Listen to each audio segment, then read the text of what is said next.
కార్తీక పురాణము. వశిష్ఠుడు జనక మహారాజుకు కార్తీక పురాణాన్ని ఇలా వివరిస్తున్నాడు. 12వ అధ్యాయము. ద్వాదశి ప్రశంస. మహారాజా, కార్తీక మాసమున కార్తీక సోమవారమున కార్తీక ద్వాదశి వ్రతం గురించి సాలగ్రామపు మహిమల గురించి వివరిస్తాను విను అని వశిష్ఠుడు ఇలా చెప్పడం మొదలుపెట్టాడు. కార్తీక సోమవారం నాడు ఉదయమే లేచి కాలకృత్యాలు తీర్చుకుని నదికి వెళ్లి స్నానం చేసి ఆచమనం చెయ్యాలి. తరువాత శక్తి కొలది బ్రాహ్మణులకు దానమిచ్చి ఆ రోజంతా ఉపవాసం ఉండాలి. సాయంకాలమున శివాలయానికి కాని విష్ణు ఆలయానికి కాని వెళ్లి దేవుణ్ణి పూజించి నక్షత్ర దర్శనం చేసుకుని తర్వాత భోంచెయ్యాలి. ఈ విధంగా చేసిన వారికి సకల సంపదలు కలగడమే కాక మోక్షాన్ని కూడా పొందుతారు.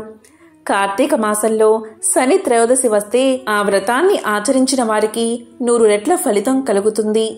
కార్తీక శుద్ధ ఏకాదశి రోజున పూర్ణోపవాసం ఉండి ఆ రాత్రి విష్ణు ఆలయానికి వెళ్లి శ్రీహరిని మనసారా ధ్యానించి శ్రీహరి సన్నిధిన పురాణ కాలక్షేపం చేసి మరనాడు బ్రాహ్మణ సమారాధన చేస్తే 1,000,000 యజ్ఞాల ఫలితం కలుగుతుంది. ఈ విధంగా చేసిన వారికి సూర్యగ్రహణ సమయమున గంగానదిలో స్నానం చేసి 1,000,000 బ్రాహ్మణులకు భోజన దానం చేస్తే ఎంత పుణ్యం కలుగుతుందో దానికంటే అధికంగా ఫలం కలుగుతుంది. కార్తీక శుద్ధ ద్వాదశి నాడు శ్రీమన్నారాయణుడు శేషపానుపు నుండి లేస్తాడు. కాబట్టి కార్తీక శుద్ధ ద్వాదశి వ్రతం విష్ణువుకు ప్రీతికరమైనది. ఆ రోజున శ్రీమంతులెవరైనా ఆవు కొమ్ములకు బంగారు తొడుగులు తగిలించి ఆవు కాళ్లకు వెండి డెక్కలు తగిలించి దూడతో సహా బ్రాహ్మణుడికి దానమిస్తే ఆ ఆవు శరీరమందు ఎన్ని రోమాలు ఉంటాయో అన్ని సంవత్సరాలు ఇంద్రలోకంలో స్వర్గసుఖాలు అనుభవిస్తారు. కార్తీక మాసమందు వస్త్రదానం చేసిన గొప్ప ఫలితం కలుగుతుంది. అలాగే కార్తీక శుద్ధ పాడ్యమి రోజున కార్తీక పౌర్ణమి రోజున కంచుపాత్రలో ఆవు నెయ్యి పోసి దీపాన్ని ఉంచిన వారు పూర్వజన్మయందు చేసిన సకల పాపాలను పోగొట్టుకుంటారు. ద్వాదశి నాడు యజ్ఞోపవీతములు దక్షిణతో బ్రాహ్మణుడికి దానం ఇచ్చినవారు ఇహపర సుఖాలను పొందుతారు.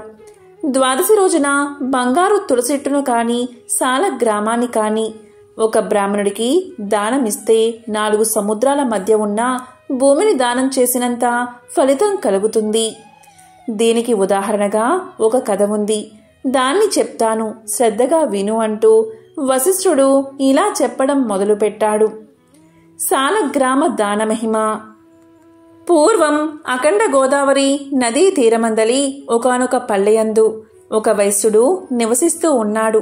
వాడు మిగుల దురాశాపరుడై నిత్యం ధనాన్ని కూడబెడుతూ తాను అనుభవించక ఇతరులకు పెట్టక బీదలకు దాన ధర్మాలు చేయక ఎల్లప్పుడూ పరనిందలతో తానే గొప్ప శ్రీమంతుడిగా విర్రవీగుతూ ఏ జీవికి కూడా ఉపకారమైనా చెయ్యక పరుల ద్రవ్యం ఎలా అపహరించాలా అనే ఆలోచనతో కుత్సిత బుద్ధి కలిగి కాలం గడుపుతూ ఉన్నాడు.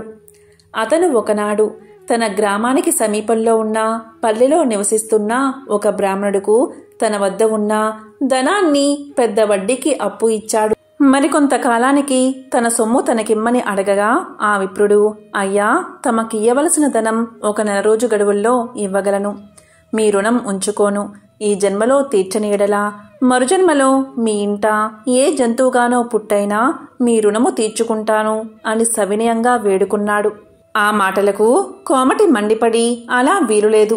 నా సొమ్ము నాకిప్పుడే ఇవ్వాలి, లేకపోతే నీ కంఠాన్ని నరికివేస్తాను అని ఆవేశం కొలది వెనుక ముందు ఆలోచించక తన మొలలో ఉన్న కత్తితో ఆ బ్రాహ్మణుడి కత్తుకను కోశాడు.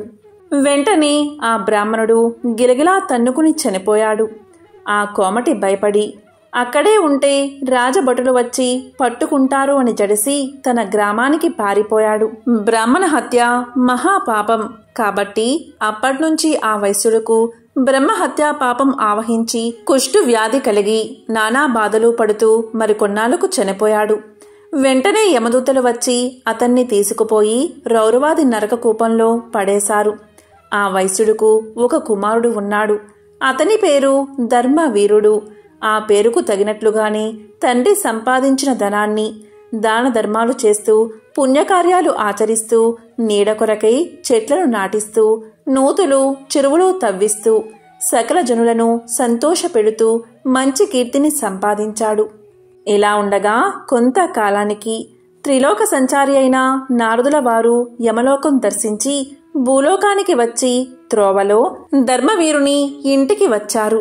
ధర్మవీరుడు నారదుల వారికి సాష్టాంగ దండ ప్రణామాలు ఆచరించి విష్ణుదేవుడిగా భావించి అర్ఘ్యపాద్యాది విధుల చేత సత్కరించి చేతులు జోడించి, మహానుభావా, నా పుణ్యం కొలది నేడు తమ దర్శనం లభించింది. నేను ధన్యుడను. నా జన్మ తరించింది. నా ఇల్లు పావనమైనది. శక్తి కొలది నేను చేసే సత్కార్యాలను స్వీకరించి తమరు వచ్చిన కార్యాన్ని విశదీకరించండి అని సవినయంగా వేడుకున్నాడు. అంత నారదుడు చిరునవ్వు నవ్వి, ఓ ధర్మవీరా, నేను నీకొక హితువు చెప్పడానికి వచ్చాను. శ్రీ మహావిష్ణువుకు కార్తీక మాసంలో శుద్ధ ద్వాదశి మహాప్రీతికరమైన రోజు. ఆ రోజున స్నాన దాన జపాదులు ఏవి చేసినా అత్యంత ఫలితం కలుగుతుంది.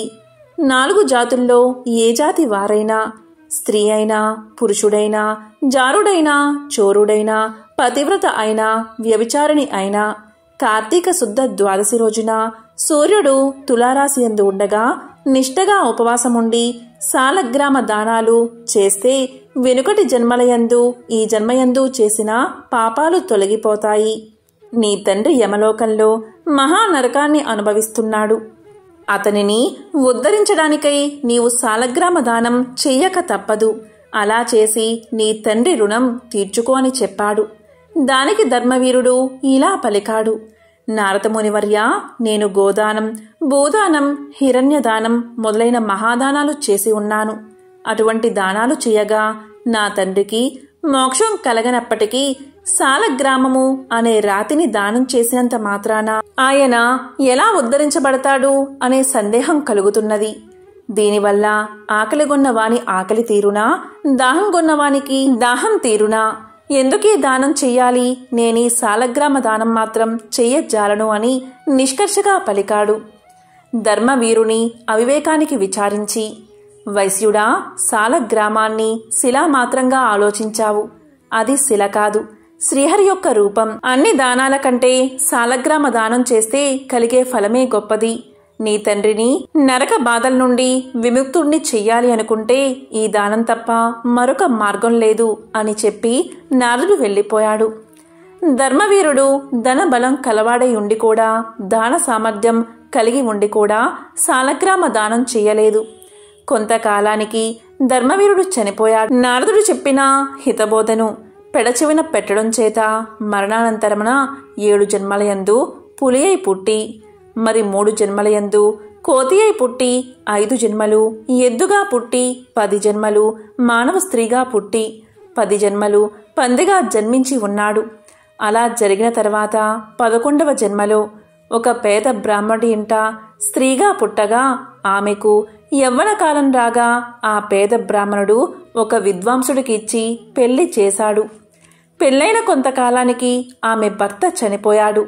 చిన్నతనమందే ఆమెకు అష్ట కష్టాలు సంభవించినందుకు తల్లిదండ్రులు, బంధుమిత్రులు చాలా విచారించారు. తండ్రి ఆమెకు ఈ విపత్తు ఎందువల్ల కలిగినా అని దివ్య దృష్టితో గ్రహించి వెంటనే ఆమె చేత సాలగ్రామ దానం చేయించి నాకు బాల వైధవ్యానికి కారణమైన పూర్వజన్మ పాపం నశించుగాక అని చెప్పించి సాలగ్రామ దానఫలమును దారపోయించాడు. ఆ రోజు కార్తీక సోమవారం అవడం వల్ల ఆ సాలగ్రామ దానఫలంతో ఆమె భర్త జీవించాడు. తరువాత ఆ నూతన దంపతులు చిరకాలం సకల సౌఖ్యాలతో జీవించి జన్మాంతరమున స్వర్గానికి చేరుకున్నారు. మరికొంతకాలానికి ఆ బ్రాహ్మణ పుత్రిక మరొక బ్రాహ్మణుడి ఇంట కుమారుడిగా పుట్టి నిత్యం సాలగ్రామ దానం చేస్తూ ముక్తిని పొందెను. కాబట్టి ఓ జనక, కార్తీక శుద్ధ ద్వాదశి రోజున సాలగ్రామ దానం చేసిన దానఫలము ఇంతింత కాదు, ఎంతో ఘనమైనది. కాబట్టి నీవు కూడా ఆ సాలగ్రామాన్ని దానం చెయ్యి అని వశిష్ఠుడు జనక మహారాజుకు తెలియచేశాడు. ఇట్లు స్కాంద పురాణాంతర్గత వశిష్ఠ ప్రోక్త కార్తీక మహత్యమందలి 12వ అధ్యాయము 12వ రోజు పారాయణం సంపూర్ణం.